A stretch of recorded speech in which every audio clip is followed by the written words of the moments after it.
All I've got to do is write a launch email. This is going to send to 4,588 people. It's going. It's the launch email. It's been over 12 hours, so I'm going to see whether anyone else has bought this product. 1 month ago, I launched a SaaS. I thought everything was in place to make the project a success. Then this happened. So I'm going to see whether anyone else has bought this product. Nobody else has. That was an experiment, and sometimes your experiments don't go as you expect. In this video, I share how I picked a product, what marketing strategy I used on launch day, and what I've done since then to try to salvage the situation. Here's my failed SaaS story. Follow along to learn from my mistakes.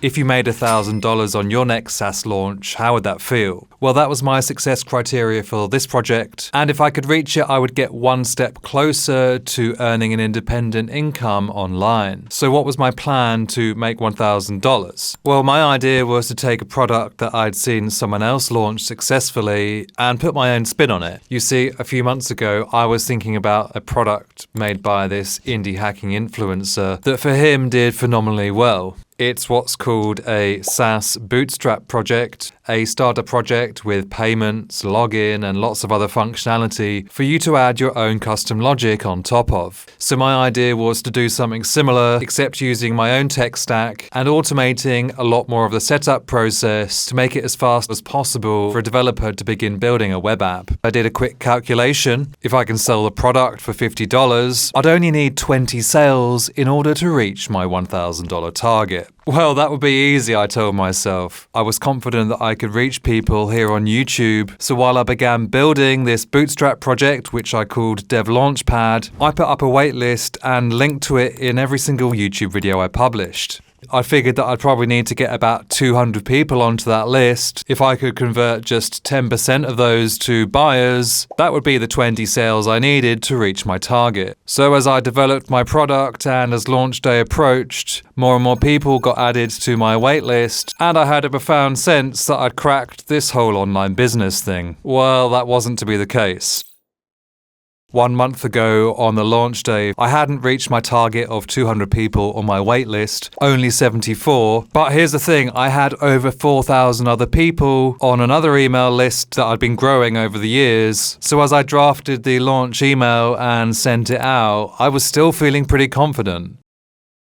Woke up the next morning and I'd made one sale. Now don't get me wrong, one sale is better than no sales, but I realized at this rate I would never reach my target. There was obviously something very wrong. Two things immediately came to mind. I'm not getting enough eyeballs on my product, or my landing page just isn't converting visitors to customers. So over the next few weeks, I tried to fix what I thought might be a landing page problem by adding tiered pricing, which I had heard before increases conversion. That didn't work, so I decided to completely rewrite my landing page using this template I took from Dan Co. By describing the problem that the customer has, the transformation that I've experienced myself, and how my product could help them achieve the same thing, I was confident that this V2 landing page would start bringing in the sales. But it didn't solve the problem. I even tried changing the color scheme, but nothing seemed to work.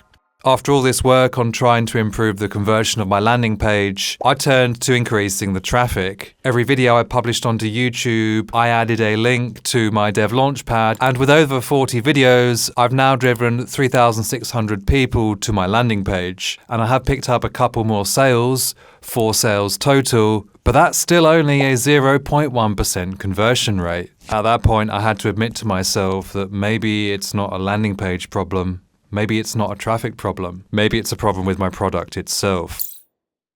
Having worked on this bootstrap project for a couple of months now, I feel like this endless tweaking could go on forever. But for me personally, the way I learn best is by doing something again and again and improving a little bit every time. So even though I've only made $236 from this product, these are 3 valuable lessons I've learned that I'm going to apply to the next one. Number 1, solve a problem that somebody has. Not you, but somebody else, that you've got solid evidence that they actually have a problem you can solve. My My Dev Launchpad solved a problem because it meant I saved time with all the setup for a new web app launch, but it was an assumption that others would have that problem too. For my next web app, I want to validate there are at least 3 people out there that have the problem before I even write one line of code to solve it. Following on from that, number 2 is to get customers in advance of building the product. I assumed that if I could get people onto a wait list, 10% of them might buy, but my actual conversion rate was more like 1.5%. If I can get people to put cold hard cash down for my product in advance, that signifies that they have the problem and they see value in the solution that I'm proposing.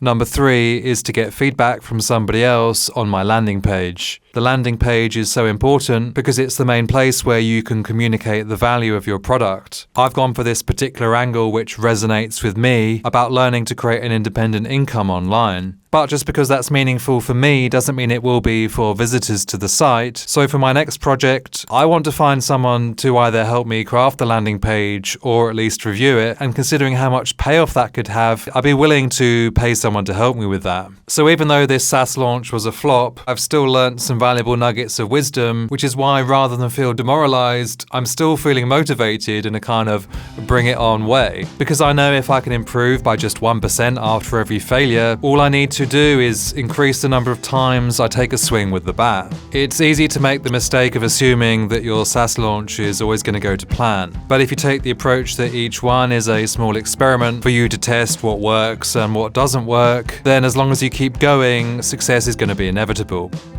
See you in the next one.